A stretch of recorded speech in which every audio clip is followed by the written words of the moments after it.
Channel ব্লগে আমরা আসছি মার্কেট স্ট্রিটে।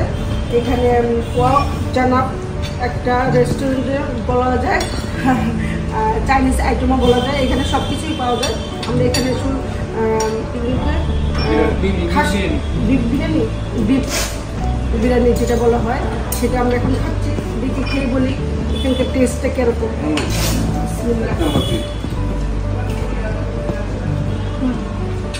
অনেক সুস্বাদু, অনেক সুস্বাদু। আমাদের সুলতান ডাইনের মতো টেস্ট, ভালো। অবশ্যই আপনারা কলকাতা আসলে এখানে আসবেন, খাবেন। ওকে, তারপর আমরা শপিং করতে যাবো, আমাদের সাথে থাকবেন। হ্যালো বিয়াস, এখন আমরা নিউ মার্কেটের পাশেই একটা সুর বাজার, আমাদের তাদের ভাষায় বলা হয় সুর বাজার, আর আমরা বলি 3 পিসের 3 পিস মশই আলু কাউল, তারপরে দিল্লি পুলিশের 2 পিস, এইসব শাড়ি কালেকশন অনেক কিছু আছে এখানে। আপনারা কলকাতা আসলে আসবেন। ওকে, আমরা আজ কিছু শপিং করবো। লাস্টের দিন আজকে শেয়ার করবো। আইসক্রিম নিচ্ছে, কিরকম আইসক্রিমটা কিরকম? ভালো। এটা কোন জায়গার আইসক্রিম? নিউ মার্কেটের উল্টা পাশে শ্রীরাম মার্কেটের পিছে। শ্রীরাম, হ্যাঁ, মানে অবশ্যই ভালো। ভালো না? তুমি কি খাবা? তুমি কি বেলপুরি খাবা? এগুলো হবে না, এগুলো হবে না, বেলপুরি। এটা হলো নিউ মার্কেটের কি বলে, এটা কোন আইসক্রিম? কোন আইসক্রিম? এখন আমরা এখানে কোন আইসক্রিমটা কিরকম দেখি। কালকে তো আমরা খাইছি, হ্যাঁ, সফট আইসক্রিম। আমাদের দেশের কোন আইসক্রিম বলে? আচ্ছা, এক এক দেশের। এখানে হচ্ছে এটা 15 রুপিস করে।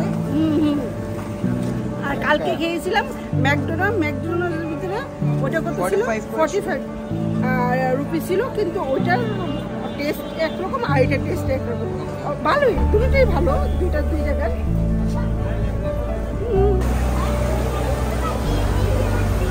এখন আমরা নিউ মার্কেটে ভিতরে যে একটা শ্রীরাম মার্কেট আছে, সেই শ্রীরাম মার্কেটের দৃশ্যটা দেখেন।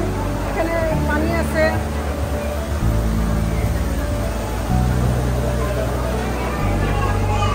এটাকেই আমার বলা হয় শ্রীরাম। এটা নামের উপরেই মার্কেটের শক্তি। এখানে হিন্দু ধর্মদের সেটাই আর কি শ্রীরাম। আচ্ছা, আমরা শোরুমে যাবো এখন, জুতা ব্যাগ শোরুমে যাবো।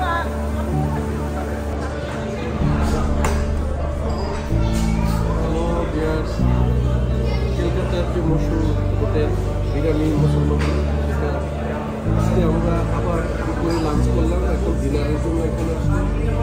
তারপরে আমরা বিরিয়ানি নিলাম, নান নিলাম, বাটার চিকেন নিলাম।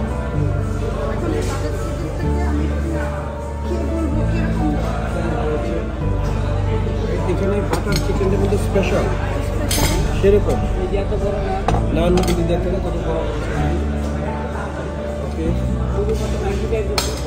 আচ্ছা, আমি এখান থেকে